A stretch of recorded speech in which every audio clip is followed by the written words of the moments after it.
पकड़ युवाओं ने लिया आंदोलन की राह।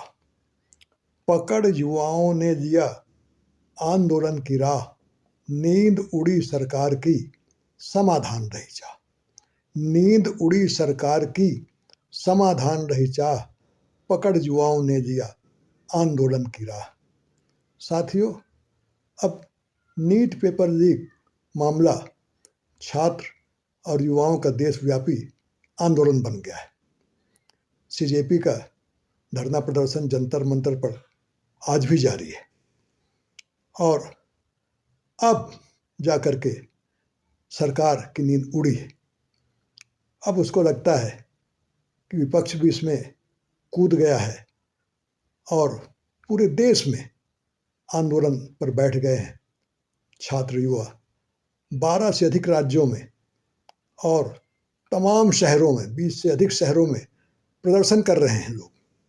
वहाँ पर बैठे आंदोलन कर रहे हैं। कई जगह पुलिस के साथ हिंसक झड़प भी हुई है और उन लोगों के, छात्रों के, युवाओं के धरना प्रदर्शन को जन समर्थन भी भारी मिल रहा है। लोग धरना स्थल पर आकर के पानी की बोतल, खाना, फल दे रहे हैं। सरकार बातचीत के लिए पेशकश कर रही है। दूसरे राउंड की वार्ता के लिए भी सीजेपी के प्रतिनिधियों को आमंत्रित किया गया।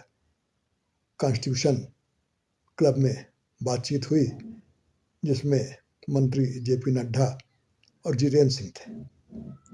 कहते हैं कि सीजेपी ने अपने वही 3 मांग रखी। पहला, धर्मेंद्र प्रधान शिक्षा मंत्री का इस्तीफा।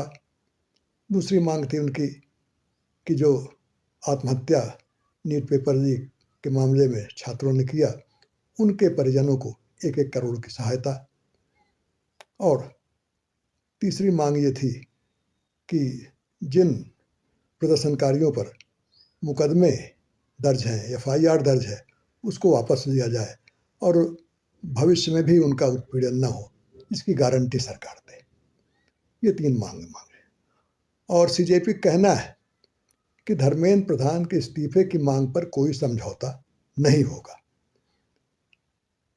जो छात्रों ने आत्महत्या की है, उनकी जवाबदेही तय होनी ही चाहिए। अब जाकर के प्रधानमंत्री जी का भी बयान आया है। पहली बार चुप्पी तोड़ी है और कहा कि फास्ट ट्रैक कोर्ट बनाई जाएगी। साथ ही यह भी कहा कि पेपर लीक पर कड़ी सजा के लिए नया बिल लाया जाएगा, कानून को और कड़ा किया जाएगा। तो अभी भी मुख्य बात जो अटकी है वो बताया जा रहा है धर्मेंद्र प्रधान के इस्तीफे पर। सोनम वांगचुक ने कहा कि सरकार इस्तीफा न लेकर अपना ही नुकसान कर रही है और कल रात उन्होंने अपना अनशन तोड़ दिया जब 2 मंत्रियों ने उनसे लंबी बातचीत की और आश्वासन दिया कि सरकार मांगों पर, उनकी मांग पर विचार करेगी। इतिहास गवाह है कि जब जब सरकारों ने छात्रों, युवाओं के आंदोलन की अनदेखी की है, वो उन्हें महंगा पड़ा है और उनको भारी कीमत चुकानी पड़ी है।